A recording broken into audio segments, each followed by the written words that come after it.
Good morning all of you.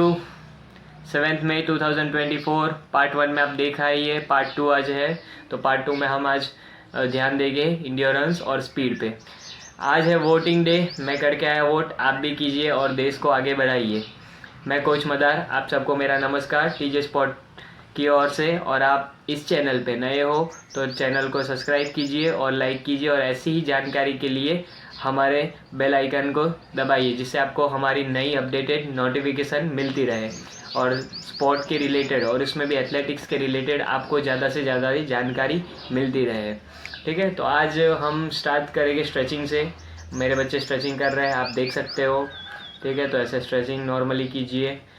तो आप ऐसे स्ट्रेच कर सकते हो 1 से 2 मिनट तक, जिससे आपका बॉडी रेडी हो जाता है। और स्टार्ट कीजिए जॉगिंग। तो जॉगिंग देख रहे हो, कल का ही हमको बेनिफिट मिल रहा है, कल का ही फल मिल रहा है। मतलब कल जो वर्कआउट अपने अपर बॉडी के लिए किया था, वही वर्कआउट के बेनिफिट से आप देख रहे हो ये रनिंग कर रहे हैं, तब हैंड मोमेंटम थोड़ा सा भी गलत नहीं हो रहा, ये कल के हिसाब से हो रहा है। ठीक है, तो ऐसे ही आप 15 से 20 मिनट या 10 से 15 मिनट, जो बिगनर है तो 5 से 7 मिनट वार्म अप कीजिए।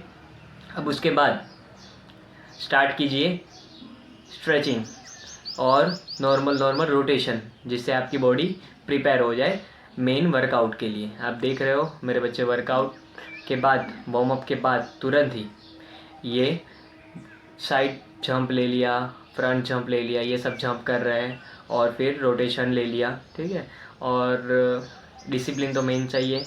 जो डिसिप्लिन टूटी तो ये देखिए पनिशमेंट चल रही है साइड पे। ठीक है, तो लॉन्ग जंप का जो खड्डा आता है वो खोदने की पनिशमेंट मिलती है, जो डिसिप्लिन कट हो रहा है। तो हमारे पास खड्डा भी है, सब कुछ है, बट जब भी डिसिप्लिन टूटती है, लेट होते हैं, तो उनको पनिशमेंट मिलती है। अब उसके बाद हम लगाएंगे स्प्रिंट, जो एज यूजुअल रहती है 60% टू 80% एफर्ट पे 3 लगाएंगे। ठीक है, रिटर्न में हम हल्का सा जॉगिंग रखेंगे, ये इस तरह ये लगाई स्प्रिंट, और ये हो गई दूसरी स्प्रिंट। ठीक है, अब इसके बाद हम चले जाएंगे मेन वर्कआउट पर, मतलब कि इंड्योरेंस विद स्पीड, जिससे हमारा टाइमिंग कम आएगा, ज़्यादा भागेंगे कम समय में।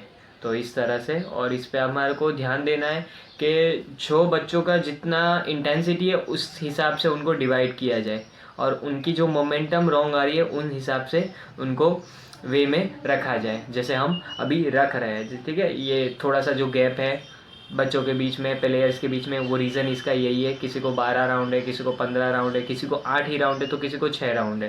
ठीक है, तो इस तरह से ये मेन वर्कआउट स्टार्ट रहेगा। आप देख सकते हो स्पीडली जा रहा है, मतलब हम आपका टाइम भी बिगाड़ना नहीं चाहते, और आपको ज़्यादा से ज़्यादा माहिती हम टीजे स्पॉट ग्रुप वाले देना चाहते हैं, तो आप हमारे साथ जुड़े रहें। ठीक है, तो इसके बाद ही हमारा वर्कआउट हो गया कंप्लीट। इसके बाद ही आप 2 मिनट का ब्रेक दे दीजिए, और उसके बाद कर दीजिए कोर एक्सरसाइज स्टार्ट। तो कोर एक्सरसाइज में आज मैंने लिया है सिर्फ एक एक्सरसाइज, डम्बेल साइड कोर। तो ये देख सकते हो, डम्बेल की जगह हमने फिर से ले ली है बॉटल्स, और बॉटल्स में भर दी है मिट्टी, जिससे वेट हो गया। और ये मैंने अप्रोक्सली 300 ग्राम तक रखा है, जिसे वो सही से कर देगा। बस वर्कआउट की इंटेंसिटी थोड़ी हाई है, मतलब कि उसको प्रॉपर वे में उनको परफॉर्म करना पड़ेगा।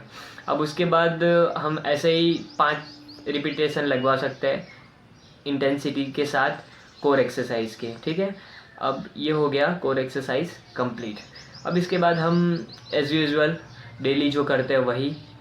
ठीक है, कोर एक्सरसाइज कंप्लीट होने के बाद सीधा हम ले लेंगे कूलिंग डाउन, लिम्बरिंग डाउन। ठीक है, तो लिम्बरिंग डाउन से पहले हमने लॉन्ग जंप का पिट बनाया था, तो खड्डा बनाया, तो उनमें आज हमने थोड़ा सा मेहनत भी किया, अच्छा है ऐसा।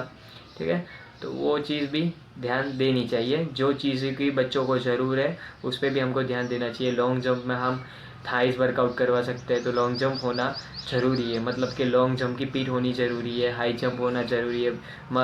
कभी कभी बच्चे सोचते हैं सिर्फ रनिंग से हो जाता, नहीं, आपको थाइस के लिए लॉन्ग जंप हाई जंप करना चाहिए, ये मेरा सजेशन रहता है। अब ऐसे कूलिंग डाउन स्टार्ट रहता है। इसके बाद हम नॉर्मल सी स्ट्रेचिंग हल्की हल्की सी करवाएंगे इस तरह, और फिर हमारा वर्कआउट हुआ पूरा। इवनिंग सेशन का मैं वीडियो नहीं बना सकता, बिकॉज मैं मेरे बच्चों का वर्कआउट भी लिखता हूँ, मैं उनका सेटअप भी रखता हूँ, जिससे मेरे को टाइम मिलता है कम, तो मैं ज़्यादा से ज़्यादा माहिती मॉर्निंग के वर्कआउट में ही देता हूँ। ठीक है। और आपको ये वीडियो अच्छी लगी हो तो सब्सक्राइब कीजिए चैनल को और ये वीडियो को लाइक कीजिए और ज़्यादा से ज़्यादा माहिती के लिए बेल आइकन को दबाए रखिए, जिससे आपको मिलती रहे हमारे टीजे स्पोर्ट ग्रुप की माहिती और डिटेल्स, कैसे दौड़ना है कैसे नहीं दौड़ना, क्या गलत है क्या सही है, वो सब माहिती। Thank you. मैं कोच मदार आपसे लेता हूँ अलविदा, मिलेंगे थर्ड पार्ट में।